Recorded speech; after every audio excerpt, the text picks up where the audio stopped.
C'est l'histoire d'un mec. Vous la connaissez, non? J'ai gagné la campagne présidentielle de 2012 Pas en sur tenant ce discours. Si, en tenant le discours, parce que le discours du Bourget, vous pouvez le lire du début jusqu'à la fin. Vous ne seriez pas à 19%, Monsieur le Président. Vous ne perdriez pas toutes les élections partielles et intermédiaires si les gens se retrouvaient dans votre action. Je ne dis pas que votre action est mauvaise, on verra à la fin, comme vous l'avez dit. Ah, mec, attends, parce que vous allez me fendre la gueule. Non, je vous dirai.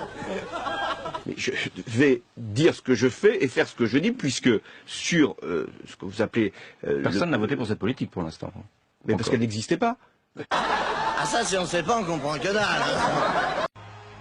L'enjeu de cette campagne, c'est la France.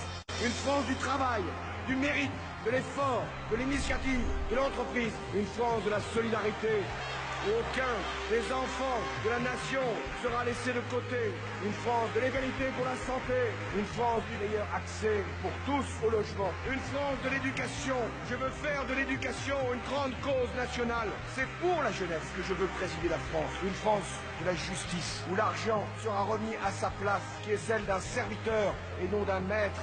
Une France de la sécurité pour tous, aux délinquants financiers, aux fraudeurs, aux petits caïds, je les avertis, la République vous rattrapera. Une France du civisme où chacun demandera, non pas ce que la République peut faire pour lui, mais ce que lui peut faire pour la République. Une France de la diversité, où chacun apportera sa différence, mais dans l'unité de la République, et où les enfants d'immigrés doivent être fiers d'être français. Français, parce que c'est le plus beau nom qu'on puisse donner à un citoyen du monde. Le rêve français, c'est la promesse républicaine autour de l'école, de la laïcité, de la dignité humaine, de l'intérêt général. Le rêve français, c'est l'affirmation des valeurs universelles qui vont bien au-delà des frontières. Le rêve français, c'est notre histoire. Non, prenez des notes, hein, parce que je vais pas répéter. Hein. Non, suivez. Hein. Moi, je m'en fous, je la connais. Hein. Je dis vraiment ça pour vous. Hein. Le rêve français, c'est une force. C'est le projet que je vous propose, parce qu'il nous ressemble, parce qu'il nous rassemble. La France n'est pas un problème. La France est la solution. Je veux que nous allions ensemble vers la France de demain. Voilà le choix qui vous attend. Entre la peur et l'espoir, entre la résignation et le sursaut, entre l'agitation et le changement. Mobilisons-nous, rassemblons-nous. Le changement, j'y suis prêt. Le changement, c'est maintenant. Vive la République et vive la France. Elle est rigolote, hein. Ah non, mais elle est pas finie, là. Mais déjà, comme ça, elle est rigolote. Alors après, de là à la crise.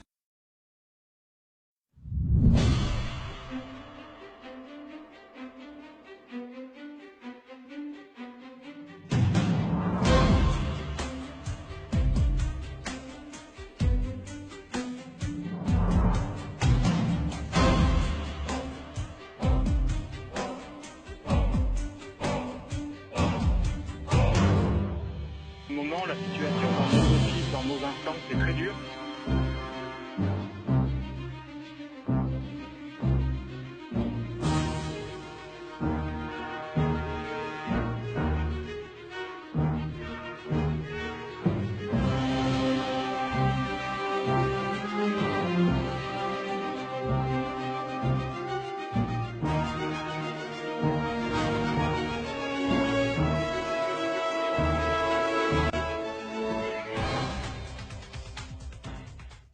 Alors après, les mecs, ils disent « Ah, on sait pas où passe notre pognon », ils regardent pas. Alors. Chaque citoyen français doit contribuer au financement du modèle social. Thomas Thévenoud quitte le gouvernement pour des raisons personnelles.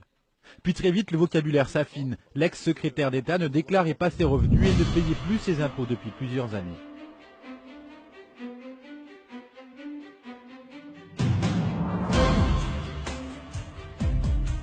Je n'ai pas, monsieur le député, je n'ai jamais eu de compte à l'étranger.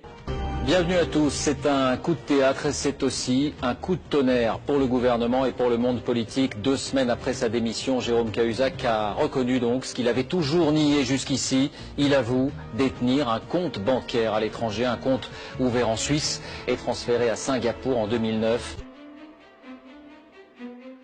On avait un ministre du budget qui s'est censé chasser la fraude fiscale et qui ne le faisait pas. Et maintenant, on va chercher quelques milliards dans les allocations familiales. On va chercher quelques milliards dans le cadre des petites retraites. Mais de qui se moque-t-on? Parce que normalement, l'histoire, ça dure une demi-heure, mais moi, j'abrège, parce que... Quelle est la raison qui ferait qu'un député de gauche pourrait ne pas voter ce texte? Travaille le dimanche? Parce qu'il n'a pas été élu là-dessus. C'est une raison en démocratie.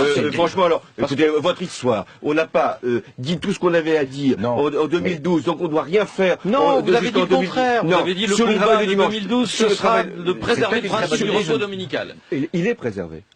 Regardez ce qu'on fait. Principe du repos dominical, il y a 52 dimanches, je vous apprends rien. Pas con, 12 possibles. Il y en a 5 aujourd'hui. Si vous le dire avant, c'est tout, ça aurait été mieux accepté. Vous avez fait cette remarque, vous n'avez pas la faire pendant toute l'émission. Je vous donnerai toutes les œuvres complètes pour que vous soyez bien au clair sur ce que j'ai dit et ce que j'ai pas dit.